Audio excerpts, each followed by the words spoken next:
Всем привет, это 300 какой-то выпуск подкаста, с вами Михаил Марченко. Я сейчас, собственно, переключусь на английский, и будем общаться. So, dear guest, please say something about you. Where are you? What are you doing? Yeah, so hello, I'm Aismantas, or in short, Iceman. I came here to Ukraine from Lithuania. The reason to that is because we have a platform for outsourcing services and now software products. And of course, Ukraine is one of the hot places in terms of developers in Eastern Central Europe. So there is a lot of place, a lot of people, a lot of companies that are interesting for us.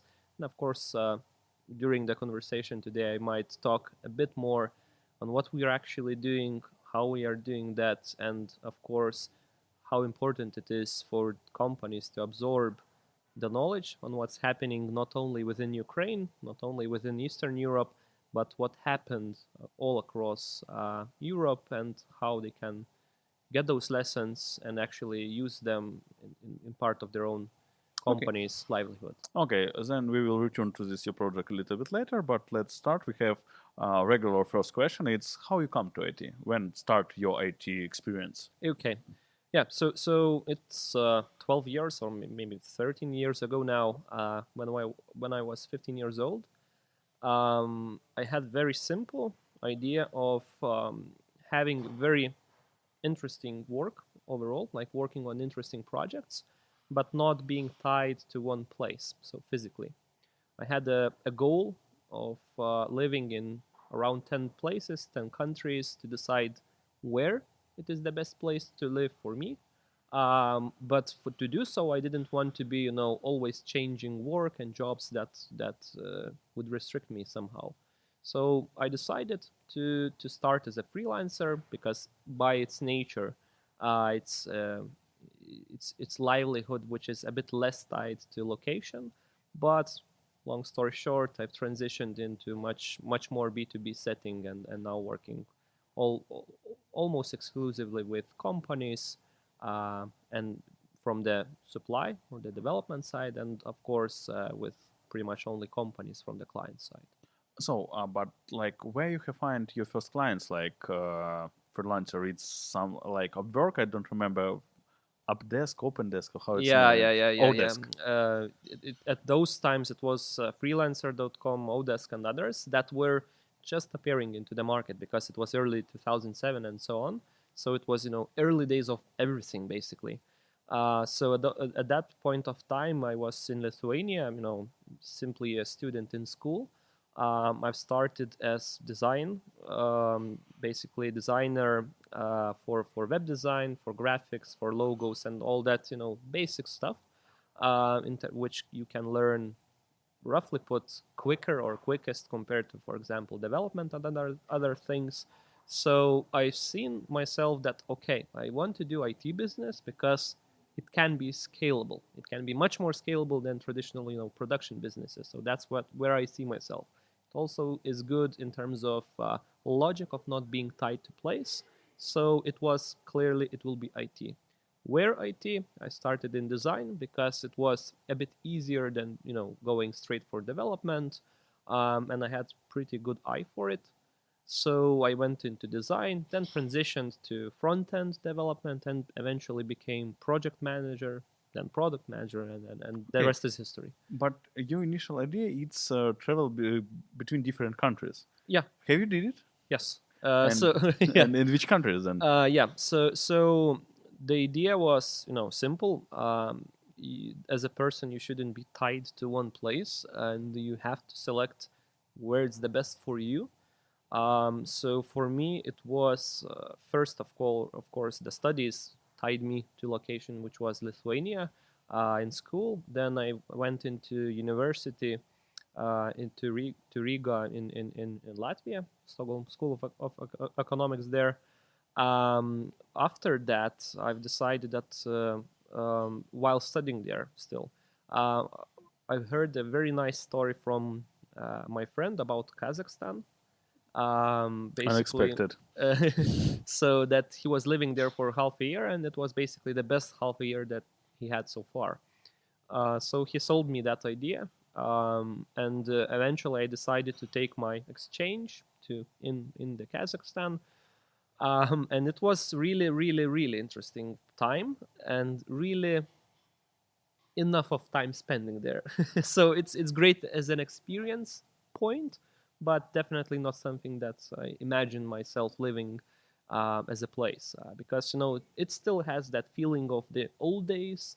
It's the logic, the markets, the way everything works. For me, it was a bit old school, and I was looking much more forward in terms of Western business practices and culture and other things. And the next is Singapore or Hong Kong? The next one was South Korea. The reason was quite simple. Basically, while living in Kazakhstan, I've found basically a girl there who was from South Korea, and I always wanted to at least try it out living there.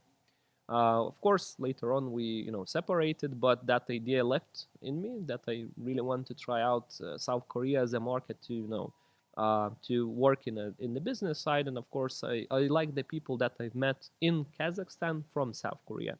So I wanted to go there, decided, and then that was the next destination.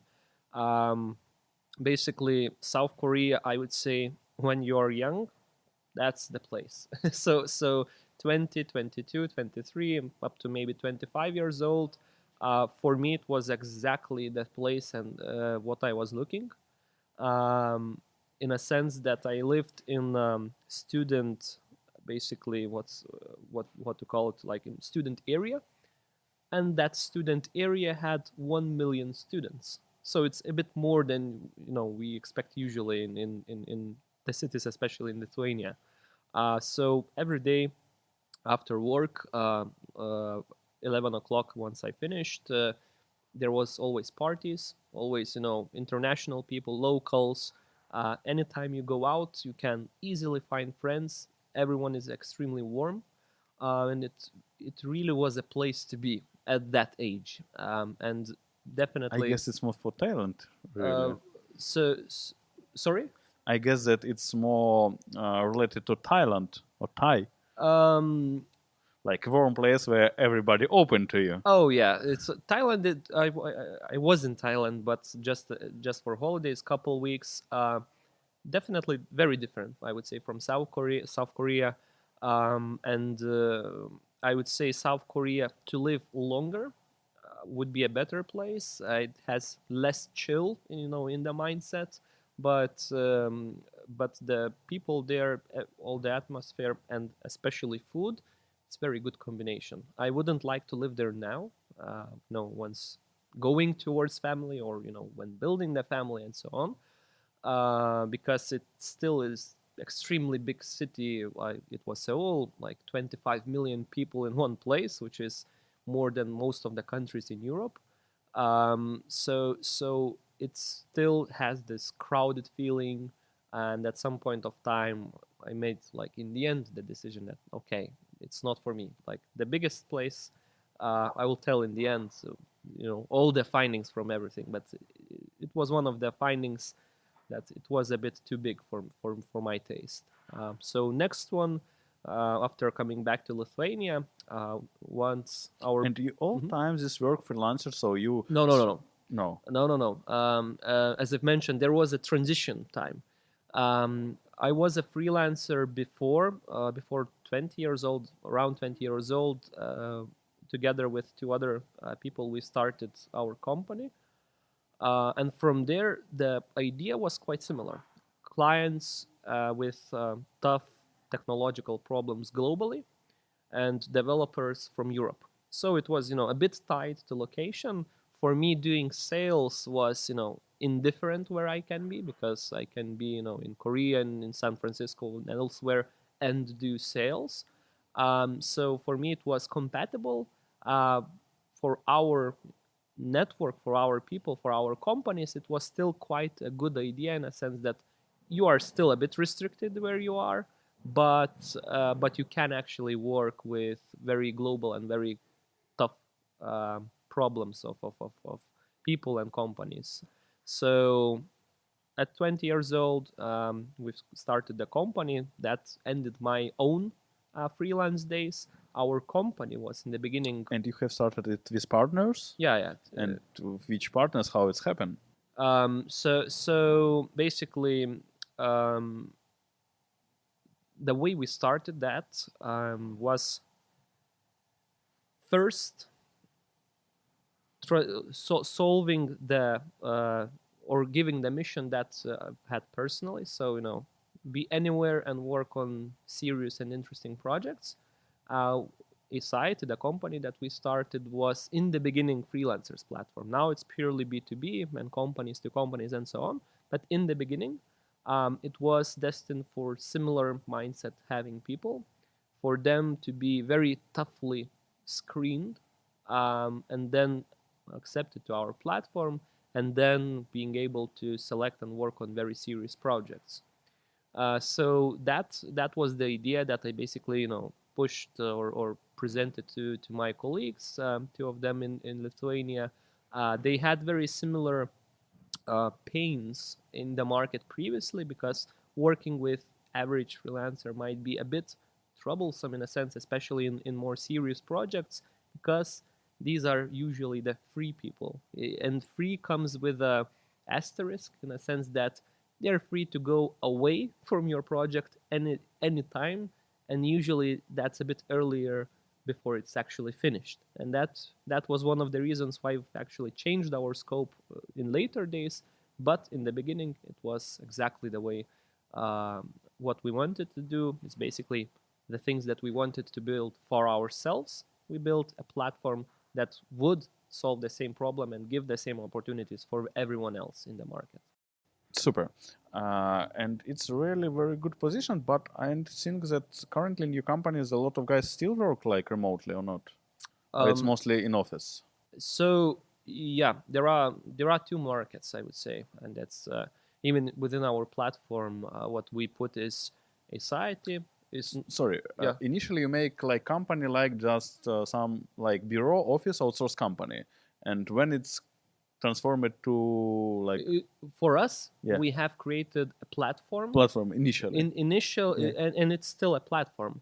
But the difference that came was in the beginning, from 2011 to 2014, it was a platform which had a lot of freelancers, which we screened and selected, and clients globally. From 2014, it is only companies, so no longer freelancers, which have these developers which are employed and work from their offices. Why? Because we came into a universal problem that's basically everywhere. It's that based on a lot of research, is that once you scale a team, communication points above 4 or 5 places, the added communication cost is higher than the value that new people bring in. So if you work from 4 places already, adding a 5th place or a 5th person becomes much more heavy in terms of communication, and the value that they can bring in code and other things becomes diminishingly low. And we saw that this setting working, even though with skilled freelancers and the professional ones, trusted ones, and so on, still was very hard to scale that towards sustainable teams which can work on complex projects. So we were naturally pushed towards working with companies which have the teams of developers, which have a bit or a lot of structure in them, going from junior to mid to senior to lead to entire organization, which can actually work on very complex and big projects nowadays, containing sometimes 30, 50, or even more developers. Do you know Ukrainian platform AOG? Yeah. So it's like competitors. Yeah. It's like your competitor mostly. Not really. I would say Why it like not? this.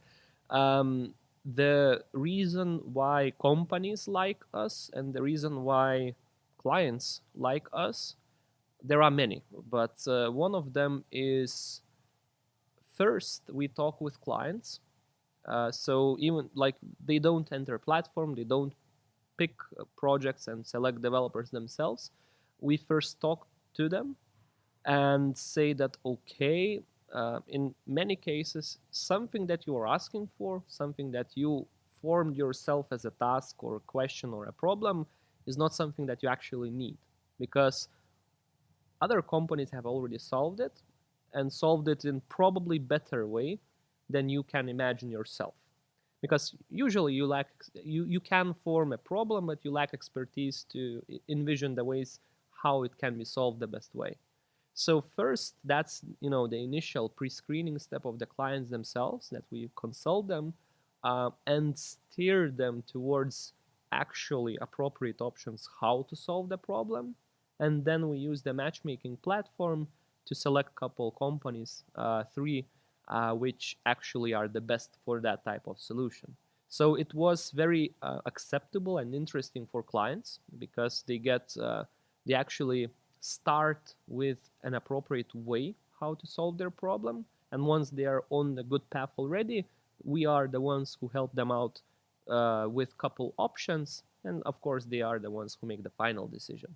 And from the supply side, from the developers, it was also loved, because once they get into touch with the client, they know that the client will at least have at least somewhat realistic expectations, or very realistic expectations to what can be achieved, and generally what ways can it be achieved. And from there, it makes much more reasonable conversation by them with the client.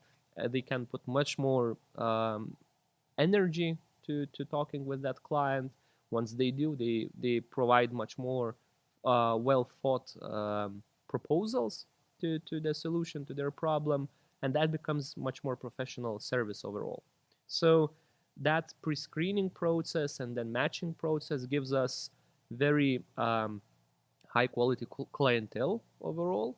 It is welcomed and loved by service companies, and it does result in basically in the matchmaking, which is 95% or even higher in terms of success, meaning that clients receive results at their expectation or above it, which means that the work that we put in initially pays off really, really much compared to traditional way how the companies search for the best supplier to whatever problem they have, because there it's only roughly 73% success rate. So it's very comparable, very huge difference in the initial steps that are so crucial in determining what the actual result will be in the end.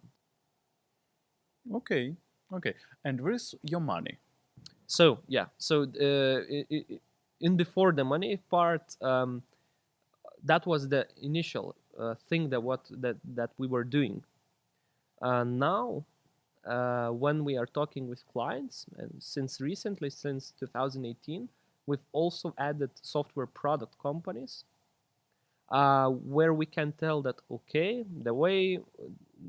the problem that we see with you can actually be solved with a product. There is no reason to build the same thing that was built already, maybe 5, 10, or 100 times. And we can match you with product and then some level of integration and customization. And that on itself, again, let's say not revolutionizes the market, but really puts a huge evolution into the way the things are being done, because it can cost risks, it can cost costs for clients, while simultaneously being more profitable for both service and product companies. Because once service company does the integration, they will work less hours on that project because they already use some existing code, but the hours that they put, they can charge more for the clients. And I'll be speaking on that tomorrow in the presentation here in the event, and basically we'll tell the entire story behind it. And now, answering your question in terms of the value to us, it comes in 2 places, and I won't expand on the second one, I think, today, because it's that on its own is entirely other conversation. But we work as a platform, success-based one. So for clients, it is free. We are paid by our service and product companies 10% commission on the work that they do to clients. On like initial just request, or like in every request? On the 3 years of the work that they do with clients. And how you could control it? Because client could make, I don't know, small contract for 1 week, I don't know, very small feature, like it, and after, I don't know, half of year, return to this company. Really, remember, like you make 1 week feature for us, now we want to work with you in 2 years. Yeah, so as it is free for the client, it's basically for them, the price in the end is not different. The price, what they face from the supplier is usually the same, sometimes even better when we are quoting the client for the projects, because our goal is fair price. It might be higher or a little bit lower from initial expectation by the company, but it is fair compared to the market. Fair in a sense that if they take that job and work with the client, they will be motivated for enough time, meaning that they are not likely to get project that will pay more and then start changing developers within it. So for clients, there is almost never a difference in price. The question comes from the supply side, because developers, company might want to get those bigger revenues, but it's actually not a problem in the end that we see, because they are very happy that the client returns. They are basically happy to tell that, because in that way they show that they are very successful. They have not only delivered the initial thing successfully, but also the client came back. So you mean it's like help to him have more reputation? They are building a brand and reputation within the platform, and that brand brings them additional, not only that client, but in some cases millions in euros in revenues. So they are very happy when the clients return. And that's the beauty of the B2B side of the industry. Once you are working with companies, they have very long, or expect to have long periods of lifetime, and to be in industry for a long time. So they really want to build lasting relationships. And if they would, if they get that client, if they try to go around the corner with them and not report it, usually we still find it out, maybe a bit later on. And then they become, persona non grata in a sense, and they no longer get any new value that they could. So it's kind of a first question that we get from quite a few companies, but in the conversations and in the work leading to after it, it becomes very clearly not a problem. Okay, a little bit about numbers. How much money have already, transferred through your platform, or what amount of total size of So contracts, how many clients from different countries, and how many, I don't know how it's named, guys who make it work. Yeah. So I'll drop a few numbers, not all of that you've mentioned, but some more others that are interesting as well. So we, as a platform, we have over 1,200 companies. It's clients or no, together? In the supply side. Supply. Yeah. So in the supply, what we mean, it is software service or software products. Every month. How many countries? It's it is Eastern Central Europe. From Ukraine, I think it would be something around 200 companies. So there we have around 100,000 developers. We cover 2,000 technologies. So basically all of them. So we did get requests from clients in the past where we had 0 developers available for it, because we didn't cover that technology, that unique skill set. Now we don't get it anymore. As you have a fraction of the entire market, then you have pretty much all the possible choices of developers. The only question is, do you have enough data to actually see that, okay, this is developer, this is the company that actually appeals to whatever the technology clients are looking for.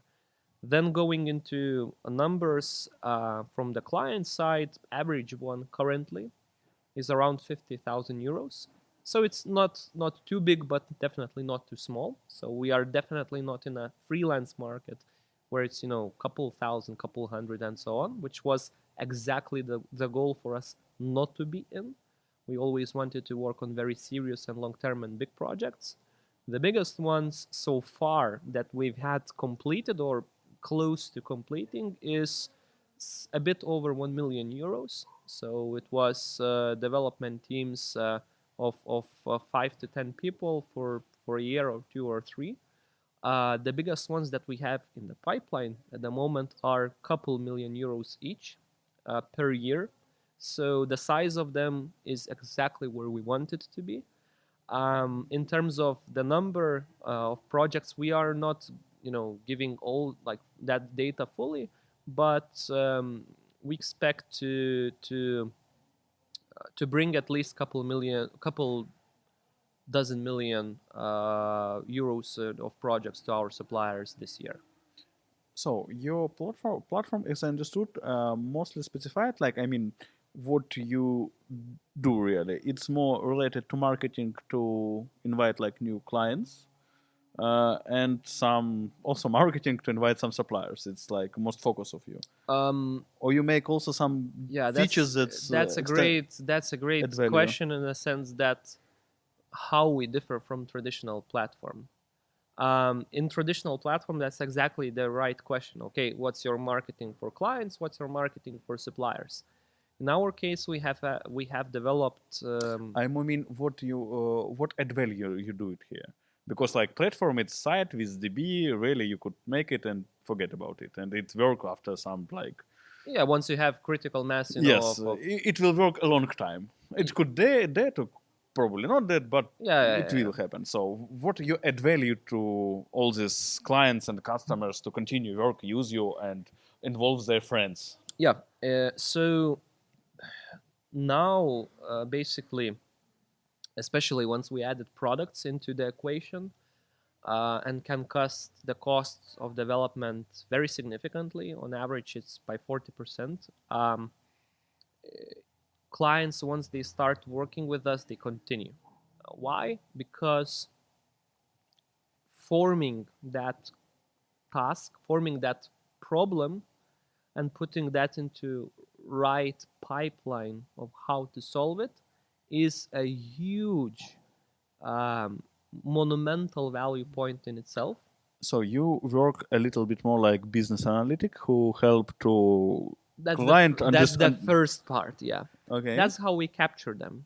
We can capture them with very simple thing. We start talking with, let's say, huge agricultural production company in Lithuania, just to put into examples and actually real ones. And what we started at was, simple website remodeling. So they have 10 businesses tied to each other. It's like quite corporate already. They feel that okay, we cannot rely on freelancers and small developers anymore. We have to put much like highest level of professionalism there. And the task was quite simple, just putting and selecting the best company. That was our first way how we started working with them. During the conversation, they've mentioned that, okay, while we are doing this, we have another mobile problem that we have. We helped on that as well. While talking there, they said, okay, but, it's how about the overall business that we have, like automation in it.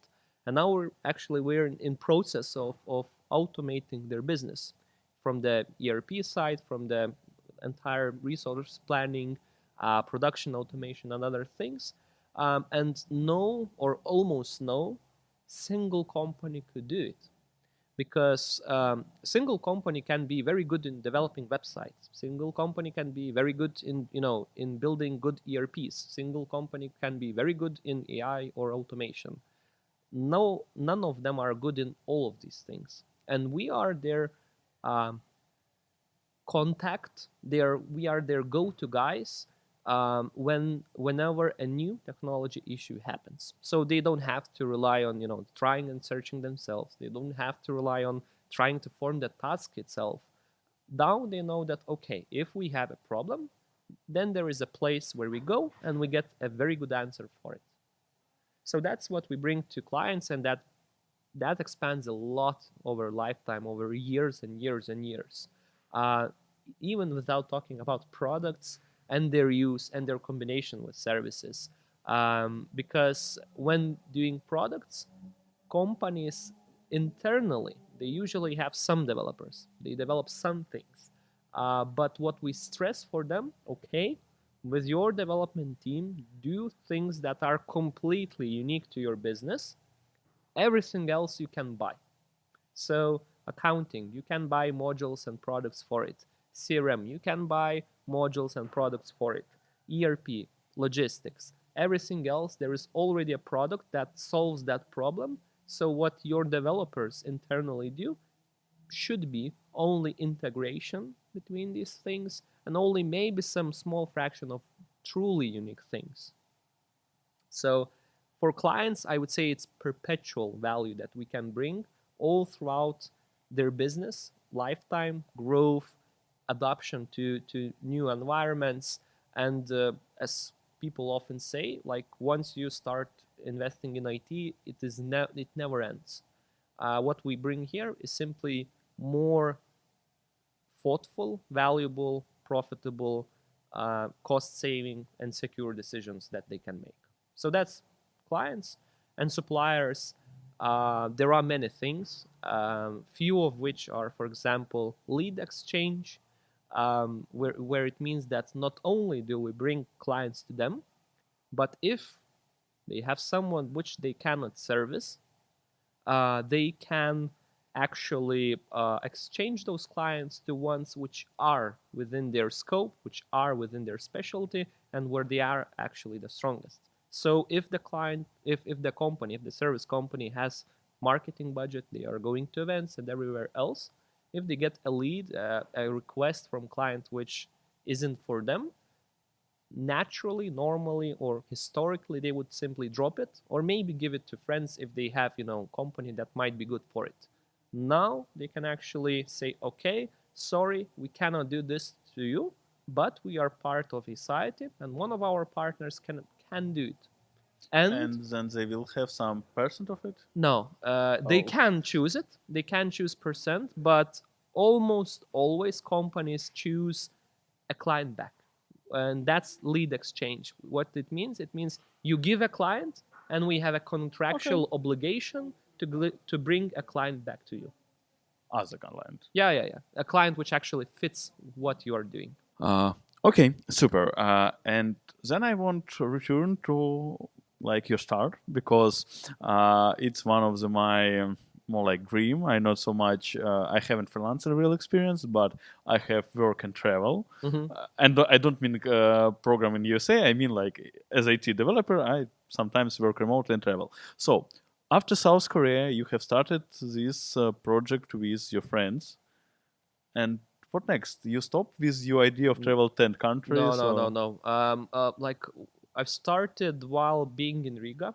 So while working on the company, Kazakhstan came, then South Korea came, then San Francisco came, then London came, and I think that's it so far. Like I've tried 6 or 7 places overall, and the wonderful decision. Like in the end, I bought a flat couple kilometers away from my neighborhood where I grew up in Kaunas in Lithuania. So it's a touristic city, if I remember. No, it's a very old city. It has tourism part, but it's both strong in services, both strong in production. It's second biggest city in the country, and that's exactly the combination of everything that I actually were looking for. Just didn't see it before I went out to other places that could compare, because it has clean weather. You only start evaluating that when you live in places which don't have clean weather, which has smog and other things. It has a lot of green stuff, a lot of forests within the city.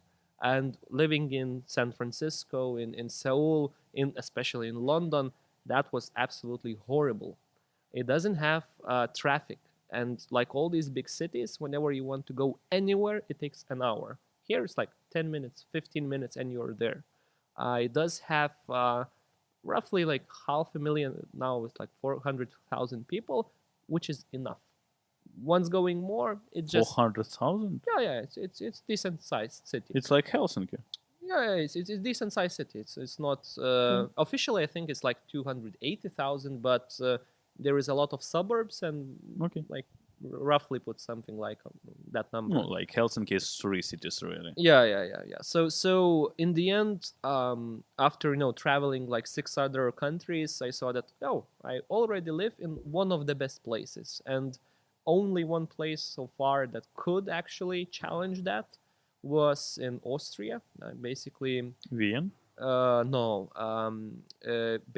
There are Innsbruck and some other smaller cities that I liked almost similarly enough. The beauty there was in the mountains. So we don't have that in our country.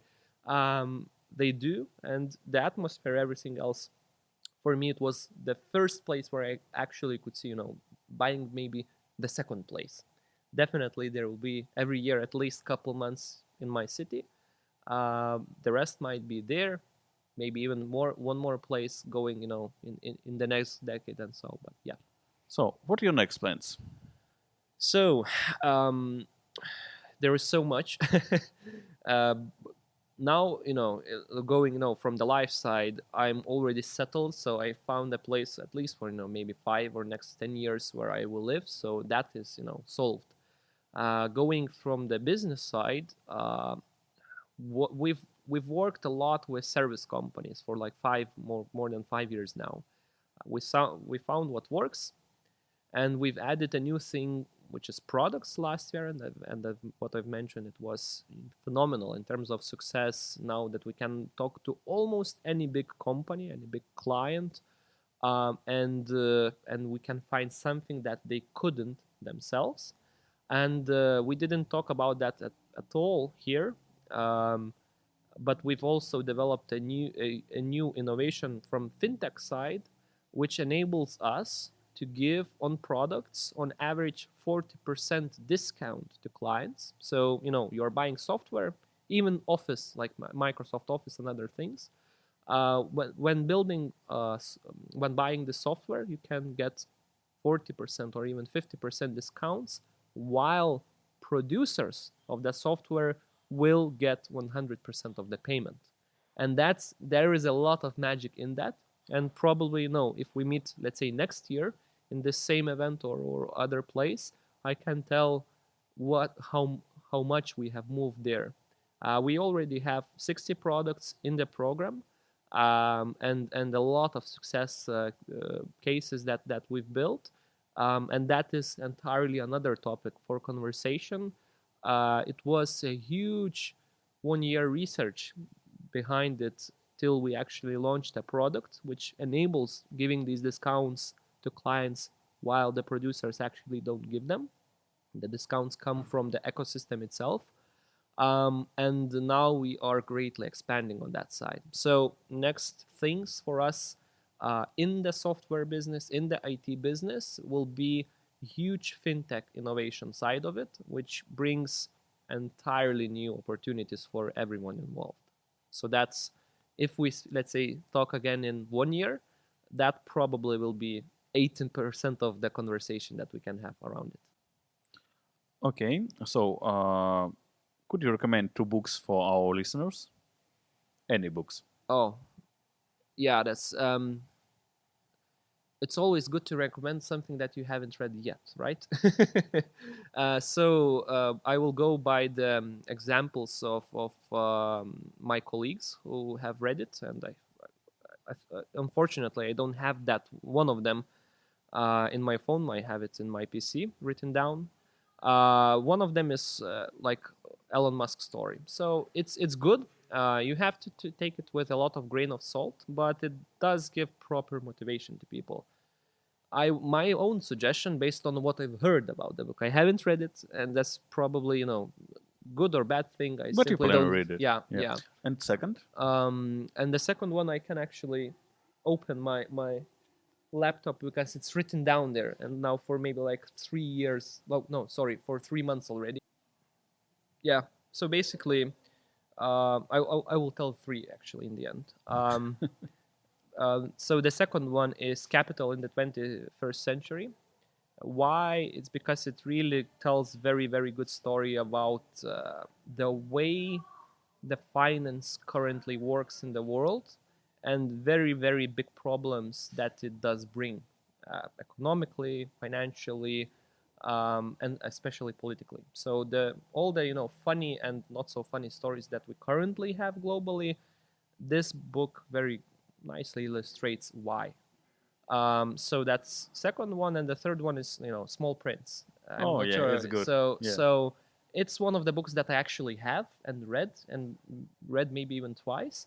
Don't forget that small side of yourself. Don't forget to be playful, and that can become especially important when you are in this numbers game. So yeah, so always have this serious side to yourself, but always don't forget that there should be something playful. Oh, I won't ask last, say some wishes to our listeners, but you already do it. So, thank you that you have some time to talk with me. Спасибо слушателям, что слушали нас. Спасибо Паше Обуду и Outsource People, что пригласили нас. Все вопросы и пожелания мне на почту shami13@gmail.com. Всем спасибо, всем пока. Bye-bye. Thank you.